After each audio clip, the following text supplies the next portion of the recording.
Hello and welcome to another episode of the E-commerce Coffee Break podcast.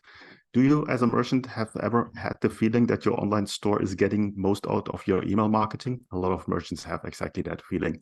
So today we'll dive a little bit deeper into email marketing strategy, setup, metrics, and find places to tweak and improve your email marketing. For that reason, I have Andriy Boychuk with me on the show. He's the founder of Flowium, an email marketing agency for e-commerce at flowium.com. Andriy and his family moved to the US in 2004. Before launching Flowium, Andriy spent 9 years working in corporate America, advancing from a junior position to senior project manager at the Clarion Group. He focused on designing integrated smart building design solutions, and in 2017, he created Flowium to help business realize the full potential of email marketing. So let's dive right into it. Hi, Andriy. How are you today? Good. How are you? Thank you for having me on the call. Yeah, great to have you on the show today. Email marketing, I'm getting so many bad emails every day. So it seems it's a very difficult topic for a lot of merchants out there to get it right. How did you get into it, and what do you see on a day-to-day basis? What are merchants doing with email marketing? Sure. But before I go, because I'm curious, you said you getting a lot of bad emails. Are you talking about those cold prospecting emails or emails from brands? Emails from brands. I'm not talking about the cold call ones. Okay, I see. Cool. Uh, yeah, so I started back in 2014 was my email marketing journey, but I did it. I did email marketing for myself, for my own company, for my own side hustle. As you said, I used to work in corporate America, in technology company where we were developing solutions for like smart buildings, but for um, commercial buildings like skyscrapers, not the residences. And a side hustle was website, a portal for Ukrainian immigrants who came to America and help them assimilate with this lifestyle, with how like finance system work, how bank system works. So we produce a lot of it, like consider like online magazine. So to personalize journeys depends somebody who just came to US versus somebody who live here or somebody who planning to come to US. We use email marketing to customize those journeys and to feed them different information. So back in 2014, I started learning how to do it myself. I took a lot of courses, attended webinars, and started to like doing this for myself.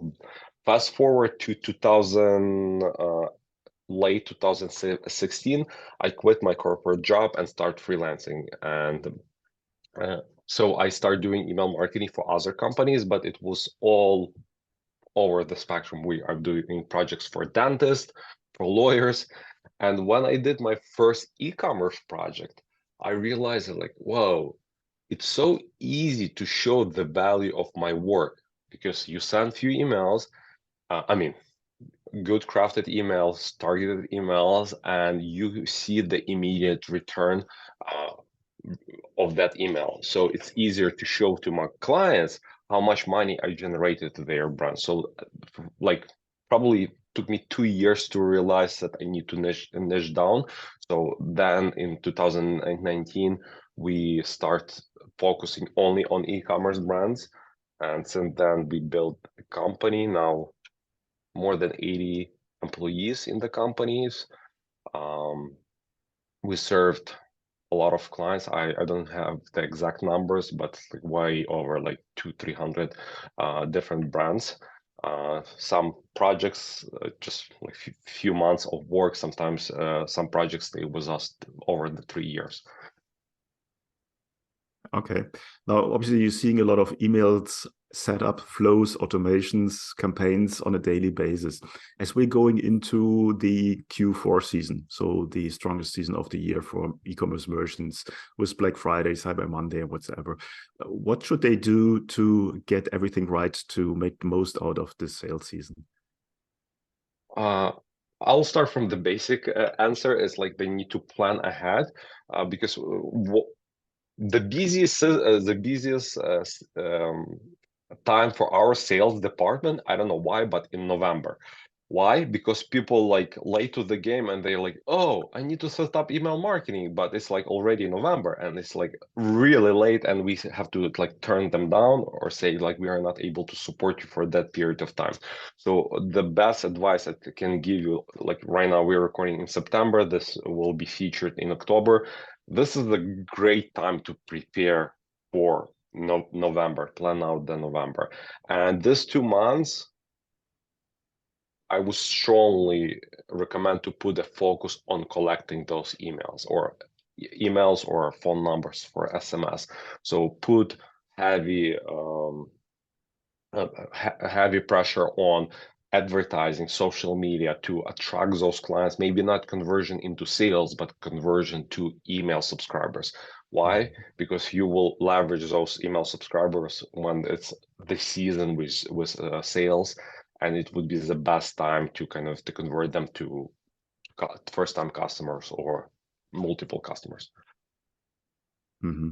Growing your email list is obviously one of the most important parts because it's owned marketing. Once you have the email address in your list, it's much better than running Facebook ads and whatsoever. When it comes to growing your list, what kind of strategies do you recommend to merchants to do so without being completely sales focused? Sure. So one strategy that work well for the past few years, many brands implemented, we are implementing for some of the brands is like sign up for early bird discounts. So you are not giving them any discount today, but you letting them know if you sign up today, you will be the first one in the line to get our Black Friday, Cyber Monday discount. So you're not revealing how much discount you will give them. And to follow to add to the strategy, when they sign up, you sending them confirmation message. Yes, we got your email, you are in our system, and you will be the first one to get the email. But in that email, I would strongly recommend to include some like gift card or some incentives for them to buy today. Say something while you're waiting until Black Friday, Cyber Monday. Here's $10 gift card, $20 gift card. Depends what is your profit margin. I would not recommend to do percentage. Why? Because percentage is like doesn't have like such a big value versus like dollar amount. And some brands do have a limit. So maybe they will give you $20 off a voucher, but you have to spend like $50. Some brands do not. It depends on your strategy. Depends how like how much revenue you want to drive. Yeah, so this is one strategy. Another great strategy is that also I learned probably 2 years ago to run giveaway, but not like generic giveaway. Like there's iPhone giveaway. Make it related to your brand, but also partner up with 2 to 5 brands in yours who sh who share your audience. So for example, if you're like in health and wealth or a fitness industry, have one brand who sell maybe some like sneakers, another brand sell like protein powder, another brand sell maybe magazine subscription or something in this industry, and collectively run one giveaway, drive traffic to one giveaway, and the share list of those customers, and let people know that you will announce the winner during Black Friday, Cyber Monday, or in that week. But same strategy as with the early access.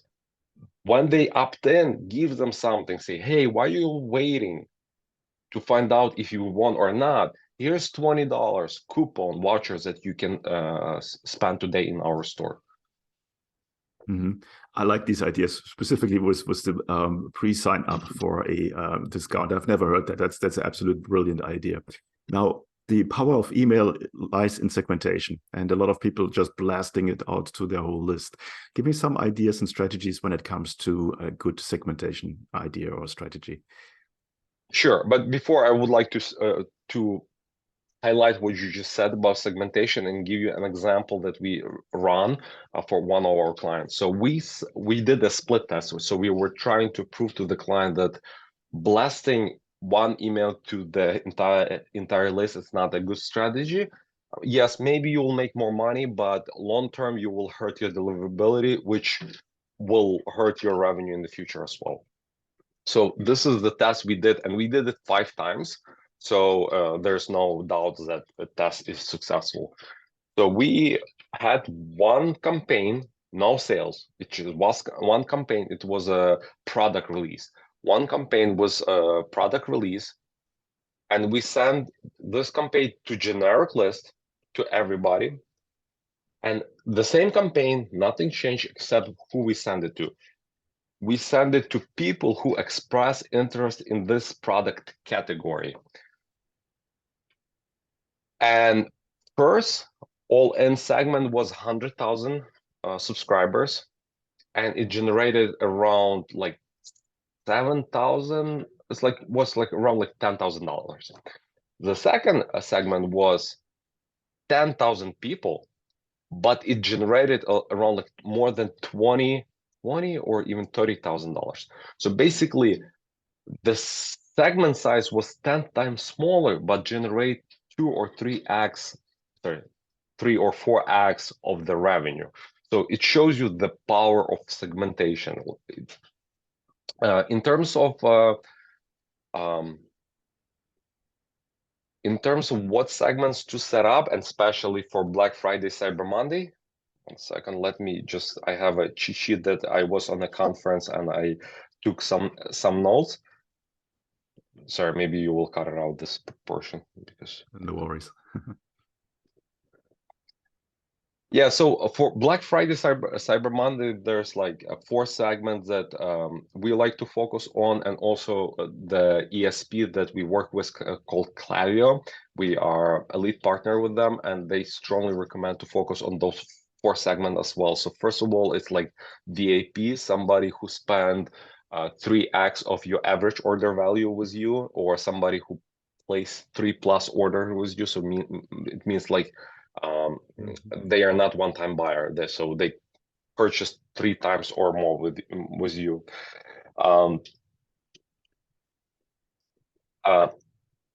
So another, like somebody who engaged with your emails in the last, depends what is your engagement means, but let's say in the last 60 days. Again, if you're selling mattresses, your engagement window might be like 180 days or even like 365 days. If you're selling, like, for example, socks, it might be like much short engagement window. People who purchased with you in the past, let's say one-time buyer, but they did not buy again with you. So this is great season to win them back. And probably the last segment is people who purchased with you last year. So they purchased last year during like November, during Black Friday, Cyber Monday week. Hit them again with maybe special offer, incentives, or maybe just copy personalized for them to make another purchase. And by the way, so there's some brands who run 0 discount during Black Friday, Cyber Monday, and it doesn't mean that you have to discount your product heavily. You can do maybe 0 discount, but offer something that have a high perceived value. Mm-hmm. No, that sounds absolutely great. You brought up one keyword, and I want to dive a little bit into that. A lot of people don't know what that is. This is the word deliverability. And I think that's something, just explain what it is, because I think a lot of people do not really know what it means to blast out to the whole list and how it impacts actually your email marketing. Correct. So deliverability is the basic foundation of email marketing. So everybody starts from what is your open rate? What is your click-through rate? And those are important KPIs. But if you have a bad deliverability, meaning people either getting into your emails, either getting to your customer inbox or not. So if they are not getting to their inboxes, you have bad deliverability. If they get it in, you have good deliverability. So there's a lot of like technical things you need to do to improve your deliverability. But rule of thumb, you need to send emails to people who engage with your email. So you don't want to send it to somebody who stopped opening your emails 2 years ago or even 1 year ago. You want to send it only to people who engage with your emails. And this is your job as a brand, or this is your job as a marketeer, to make sure people do engage with your emails, that they open. This is the bare minimum. And also this is like very, with a new Apple privacy, you don't even know if they open or not. So it's more important for them to either click in your email or maybe engage in some other way, like respond to your email. If they responded to email, this is very, very good sign to inbox provider that like, hey, this person want to engage with this brand. So, and any future email will be placed in the inbox. So I was on another podcast episode, and we were the person shared that I said one strategy that you can use, saying, hey, you can get the discount if you reply to this email. And the person said, like, yes, I like it, but if I send it to 100,000 people and 100,000, even 50,000 people respond, it's like unbelievable hard to kind of to reply to each one with a discount. So one trick or tactic you can use, you will have specific mailbox and set it up out of office and say, hey, we're running this promotion, but I'm out on vacation, but I don't want you to miss the discount. So make it as an out of office response saying, hey, this is the discount. So this way it will kind of automate, but it will be personalized, and it would be like a real human being kind of experience. That's really golden nugget. I have never heard that before, but that's a really good idea, a really good trick to deal with that. Now, you're obviously a Klaviyo partner, and I think Klaviyo is the platform. If you're on Shopify, there is actually no other option, in my opinion. I'm using Klaviyo for years, very happy with it. How do you help your clients with moving over to Klaviyo, or if they're already on Klaviyo, how do you help them to optimize their email marketing? Sure. So I didn't say it publicly because we just have this kind of partnership with Klaviyo, but we do free migration. So because Klaviyo do not offer any services, so if there's somebody on a line because of they don't have resources to move, we help them to migrate for free. And there's no, I mean, if they want to continue working with us, there's of course there's a service fee. But if they just want to migrations, they can leverage our service, our team, our expertise to do the migration and take it from there. So this is about migration. And the second question you said, how to set up. Once your clients are on Klaviyo, how do you help them with optimizing their marketing? Sure. I mean, first we analyze what they have, because some clients have like zero automation, for example, and we do know that automations are crucial in email marketing. And some clients, we go to their account, they have hundreds of different automations. So we always start, if they have no or a lot, we evaluate what is their brand is and show them the foundation. And even if they have hundreds, not hundreds, but let's say few dozens of automations, sometimes we notice that they are missing some fundamental automation. For example, like maybe two-time buyers or win back, or maybe sunset flows. The sunset flows, this is common one who a lot of brands are missing. And I have the full video where I describe what it is and how to set it up, but shortly I'll explain that sunset flow is somebody who stopped engaging with your email. And this is the crucial automations to help with your deliverability. Because I said before, let's say, if you know that after 120 days, if nobody opens your email, the good practice would be to suppress those subscribers, because they are damaging your deliverability. So we have an automation which hits, we have a segment which triggers the automation, which says, if a person did not open any email in the last 120 days and never click on any of the emails, please start this automation. And we start this automation, and typically it's like 3 emails. And our goal here, not to make a sale. The main goal here is for them to engage with your email. So we strongly recommend in this email to send a text-based emails because they have a higher chance to get to the person inbox. And when they open or when they click in one of these emails, we will remove them from the sunset flow and they will go to the engage segment.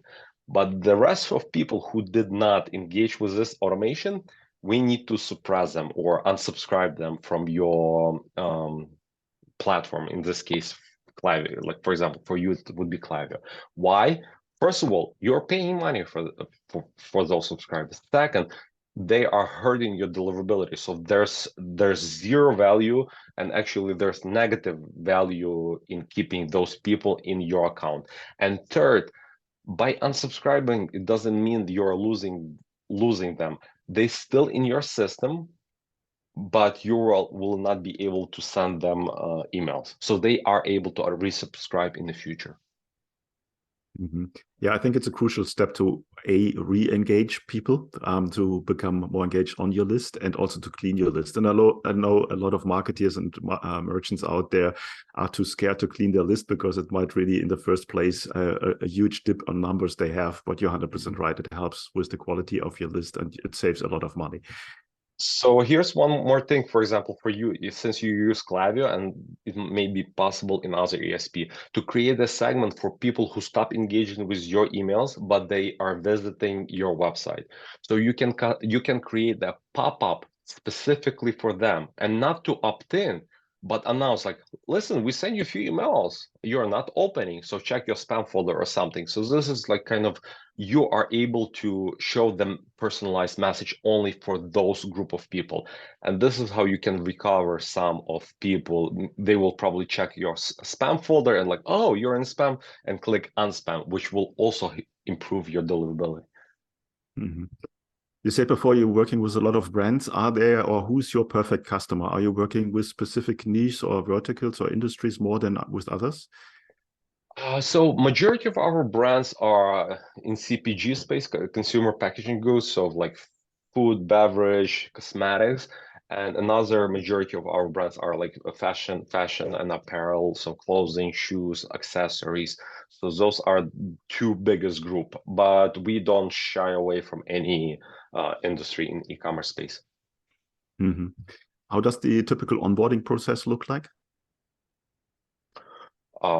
So, I mean, we like after we provide all the accesses that we need, we have a kickoff call, and after the during kickoff call, we explain how we work, and and before the kickoff call, we have a discovery questionnaire, extensive form where client provide us all of the information, branding guide, brand voice, their stats. Kickoff call, and after kickoff call, the first step, we do evaluate everything they have in the account, and we come up with we create a customized email marketing strategy for automations, as well as a marketing calendar for campaigns. Then we present it to the client. After the client approve it, sometimes they don't do approve on the spot. Sometimes we need to make few revisions. So after they approved, we start working on what we presented. And during this initial strategy, we also present them three email designs with a copy for different, one for campaign, one for welcome flow, and one for abandonment card, because those are like different groups of emails, so client can see and provide us feedback. Okay, that sounds great. How does your pricing structure look like? So our email cost is like between $500 to $900 per email, but it depends how many emails you need per month. Higher the volume of emails, the lower the cost per email. Mm-hmm. Okay, that makes absolutely sense. Now, before we come to the end of our coffee break today, are there any thoughts or ideas that you want to share with the listeners that we haven't talked about yet? I mean, we discussed already the deliverability. Brands needs to focus. A lot of brands disregard this. It's very crucial and important right now. It's getting harder and harder to get into people's inboxes. And for other brands who just starting out or maybe don't have any email marketing in place yet, start at least with one email for automation. So maybe welcome, abandonment cart, and post-purchase when somebody purchased. This automation have at least one email in each. So we're talking about 3 emails. But do you need more? 100%. But those are like the basic, the fundamentals that will set you for success in the future. Okay. Now, you have already given a ton of good tips and golden nuggets away. Where can people find more about you guys? Yeah, you can simply go to Flowium, FLOWIUM.com. We have a podcast, we have a blog, we have a YouTube, everything we post weekly. So we share a lot of free content that you can learn. You don't have to even hire us. But if you don't have bandwidth to do it, I would like to talk to you, and maybe there's some opportunity for us to partner up. Yeah, I've checked out your website. There's really a ton of good resources out there. So I would really recommend our listeners to go there and have a look. Andriy, thanks so much today. I could talk for hours about e-commerce marketing because I love it a lot, but e-commerce coffee break is coming to an end today. Thanks so much for your time, and talk soon. Thank you. Hey, Klaus here. Thank you for tuning in to another episode. Before we wrap things up, I've got a couple of important points to share. Firstly, if you have enjoyed today's episode and want to support the show, here's a simple way to do it. Help me out with that algorithm magic by liking, commenting, and subscribing on your favorite podcast app. And if you're feeling extra generous, leaving a rating would be great. Your support helps me bringing more impactful guests on the show, and it makes it easier for others to discover the podcast. Secondly, I want to talk to all your business owners out there. Here's a question. Are you tired of juggling everything in your business while struggling with your marketing tasks? Fed up with hit and miss experiences of hiring freelancers or agencies that don't quite get your vision? But perhaps you're not ready to commit to a full-time in-house marketer just yet. Well, I've got a solution for you. Introducing our fractional marketing team. My team and I provide top-notch experienced marketing professionals to become an extension of your business. Not only will they save you up to 50% on cost compared to traditional hires, but they also take care of all this time-consuming, repetitive and complex marketing tasks that have been holding you back. And this way you can concentrate on what truly matters, the core of your business. To learn more about how we can help you to scale up your online sales with a fractional team member, head over to our website, smart-ecommerce-marketing.com, or reach out to me directly and I'll get you the details. You will find the links in the show notes. Thanks for being a part of our podcast community, and remember, your support means the world to me. Until next time, see you then.